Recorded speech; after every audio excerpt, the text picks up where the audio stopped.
뉴저지주 상원이 오늘 열린 본회의에서 일본군 위안부 결의안을 만장일치로 채택했습니다. 공주대학교가 재외동포 자녀의 한글과 역사 교육을 위한 세종 한민족 교육문화센터 사업을 추진 중입니다. 평통북미주 부의장에 김기철 회장이 임명됐습니다. 확대된 홍수 강제 대피 지역에 플로싱 일부 지역이 포함됐습니다. 연내 양적 완화 가능성을 구체화한 벤 버냉키 의장 발언에 세계 금융시장이 요동쳤습니다.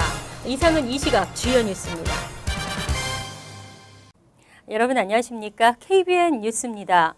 뉴저지주 상원이 오늘 열린 본회의에서 일본 정부의 일본군 위안부 역사의 교육을 촉구하는 내용의 결의안을 만장일치로 채택했습니다. 뉴저지주는 지난 3월 하원에 이어 오늘 상원에서도 결의안이 통과돼 상하원 모두 위안부 결의안을 가진 첫 번째 주가 됐습니다. 주성훈 기자가 보도합니다. 뉴저지 주 상원은 오늘 주 의사당 상원 본회의에서 위안부 결의안을 표결에 붙여 만장일치로 통과시켰습니다. 지난해 9월 로레타 와인버그 상원의원과 케빈 호틀 상원의원이 결의안을 발의한 지 9개월 만입니다. 이로써 뉴저지주는 미국에서 타운, 카운티, 주 상하원 등 4대 입법기관이 모두 위안부 결의안을 채택한 첫 번째 주가 됐습니다. 일본군 위안부 문제에 대해서 가장 정확하게 그리고 강도 높게 지적한 게 연방결의안입니다. 이 연방결의안을 기초로 해서 손상되지 않고 그 내용 그대로 주 차원에서 상원, 하원 그대로 완전하게 완벽하게 주의 결의안으로 만드는 것은 뉴저지주가 제일 모범입니다.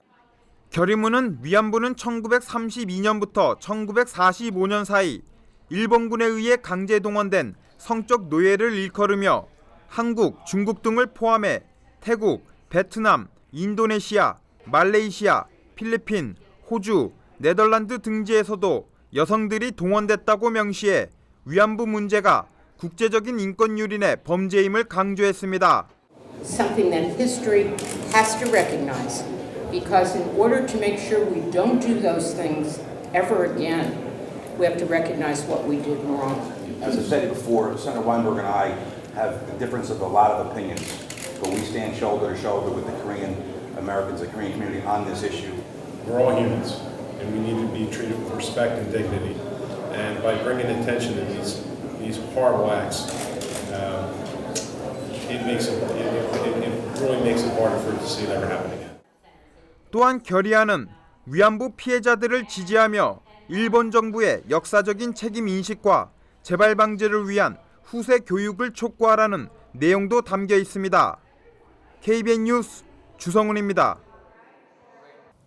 박근혜 대통령은 박미중 재외동포 자녀의 한글과 역사 교육에 대한 관심과 지원을 약속했습니다. 이와 관련해 공주대학교는 세종시에 세종 한민족 교육문화센터 구축 사업을 준비 중인데요.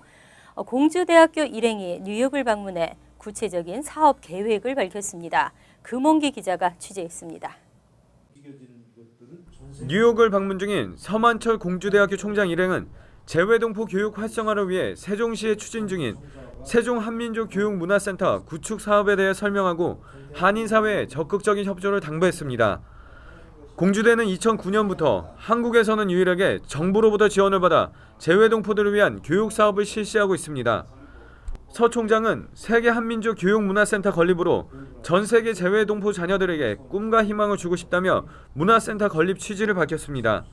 국가 자체에서 재외동포 자녀에 대한 재외동포들에 대한 그 아이덴티티 정립이라든지 또 한국 문화 교육이라든지 이런 것을 체계적으로 해야 될 때가 되지 않았나 이렇게 생각이 되고 기로에 저희 공주대학교가 이 일을 맡고 있다 이렇게 말씀을 드리겠습니다. 한편 공주대는 뉴욕 한인회와 재외동포 교육 사업 발전을 위한 상호 교류 협력, 업무 협약을 체결했습니다. 공주대는 올드 웨스트버리 뉴욕 주립대와도 교수와 학생 교환 프로그램 등 다양한 교류 프로그램을 실시하기로 합의했습니다. KBN 뉴스 금홍기입니다. 평통 북미주 부의장의 김기철 15기 평통 뉴욕협의 회장이 제16기 평통 뉴욕협의 회장에는 정재균 현 15기 운영분과 위원장이 임명됐습니다. 박근혜 대통령은 오늘 오전 평통 새 임원진에게 임명장을 전달했습니다. 평통 북미주 지역 부의장은 캐나다를 포함한 북미주 지역 전체에 평통 업무를 관장하며 임기는 7월 1일부터 시작해 2년간입니다. 제16기 평통 북미주 지역 부의장에 임명된 김기철 회장은 제15기 평통 뉴욕 협의회장으로 뉴욕 출신으로는 지난 2005년 조병창 전 의장에 이어 두 번째입니다. 한편 16기 뉴욕협의회장에는 정재균 현 15기 운영분과 위원장이 위촉됐습니다. 현재 롱아일랜드에서 컨트리 클럽을 운영하고 있는 정 위원장은 31대 뉴욕 한인의 이사장을 역임한 바 있습니다. 한편 오늘 뉴욕 총영사관은 16기 평통 뉴욕협의회 자문위원과 필라델피아 협의회 자문위원들의 공식 위촉 결과를 발표했습니다. 뉴욕시가 홍수로 인한 강제 대피 지역을 확대했습니다. 한인들이 많이 사는 플러싱 일부 지역도 새롭게 대피령이 내려질 수 있는 지역에 포함됐습니다. 뉴욕시가 허리케인 등으로 인해 홍수 피해가 예상될 때 발동하는 강제 대피령 대상 지역을 1부터 6까지 총 6개 구역으로 세분화하는 구역 지도를 발표했습니다. 지금까지는 ABC 등 3개 구역으로 나눠 단계적으로 대피령을 내렸습니다. 새 지도에 의하면 해당 지역 거주자는 약 300만 명으로 종전보다 60만 명가량 늘어났습니다. 플러싱 일부 지역도 강제 대피 지역에 포함됐으며 종전에는 월렛스 포인트와 매도 코로나파크 등 저지대 지역만 해당됐으나 앞으로는 32 애비뉴를 중심으로 파슨스 블로바드 서쪽과 다운타운 키세나 블로바드 서쪽 그리고 메인스트리트 일대 등 주택가와 상권이 포함됐습니다. 이 밖에 와이스톤과 베이사이드 지역도 기존의 해안가에서 지대가 낮은 인근 주택가로 대상 지역이 늘어났습니다. 뉴욕시 정부는 어제 재난관리국과 함께한 기자회견에서 대피령 대상 지역에 거주하는 인구는 전체의 37%에 이른다며 위험지역 주민들의 안전을 위해 보다 효과적으로 대응할 수 있게 됐다고 밝혔습니다. 미 전국적으로 11%에 해당하는 교량이 결함을 갖고 있는 것으로 나타나 대책 마련이 시급한 것으로 지적됐습니다. 뉴욕에서는 약 13%의 교량에 문제가 있었으며 상황은 더 악화되고 있었고 뉴저지주는 약 10%의 결함이 발견됐지만 점차 나아지고 있는 것으로 나타났습니다. 시민단체 미국을 위한 운송이 최근 발표한 미 전국 교량 결함률 순위에 따르면 뉴욕주는 워싱턴 DC를 포함 미국의 51개 주와 특별 행정구역 가운데 17위에 올랐습니다. 뉴욕주에 있는 총 17,420개 교량 가운데 결함이 있는 것은 2,170개로 12.5%에 달했습니다. 특히 뉴욕주는 2년 전인 2011년과 비교해 결함률이 2.9% 늘어 긴급한 예산 투입이 필요한 것으로 나타났습니다. 뉴저지주는 전체 6,557개의 교량 가운데 결함이 있는 교량이 651개로 조사돼 전체 26위에 랭크됐습니다. 그러나 뉴저지주는 2년 전에 비해 결함률이 4.5% 떨어져 주정부 차원의 대대적인 교량 개보수 프로젝트가 효과를 거두고 있는 것으로 평가됐습니다. 커네티컷주는 뉴저지주에 이어 27위에 올랐는데 전체 4,196개의 교량 가운데 9.6%인 406개가 안전상 결함이 있는 것으로 집계됐습니다. 한편 이번 조사에서 무려 24.5%에 달하는 교량 결함률을 보인 펜실베니아주는 전체 22,667개의 교량 중 5,543개 교량에서 안전 문제가 드러났습니다. 다음은 오클라호마, 아이오와, 로드 아일랜드, 사우스 다코타 등의 순이었습니다. 연내 양적 완화 가능성을 구체화한 벤 버냉키 의장 발언에 세계 금융시장이 요동쳤습니다. 버냉키 의장은 현재 미 경제가 성장하고 있다고 보고 연내 양적 완화 규모를 축소할 수도 있다고 밝혔는데요. 전문가들은 미국이 본격적인 출구 전략을 준비하고 있는 신호로 받아들이고 있습니다. 벤 버냉키 연방준비제도 의장은 어제 미국 경제가 예상대로 개선된다면 연방공개시장위원회는 올해 안에 양적 완화를 축소할 의향이 있다고 밝혔습니다. 그는 또 경제지표가 지속적으로 기대에 부응할 것을 전제로 내년 상반기까지 양적 완화 규모 축소를 지속해 중반에는 중단할 것이라고 설명했습니다. 아울러 기준금리를 연 0에서 0.25% 수준으로 계속 동결한다고 밝혔습니다. 연준 위원들을 포함해 전문가들은 첫 번째 금리 인상 시기를 2015년쯤으로 전망하고 있습니다. 버냉키 의장은 현재 기준금리 인상을 위한 실업률 목표치를 6.5%로 잡고 있는데 이 실업률 목표치가 조정된다면 수치는 더 낮아질 수 있다고 전했습니다.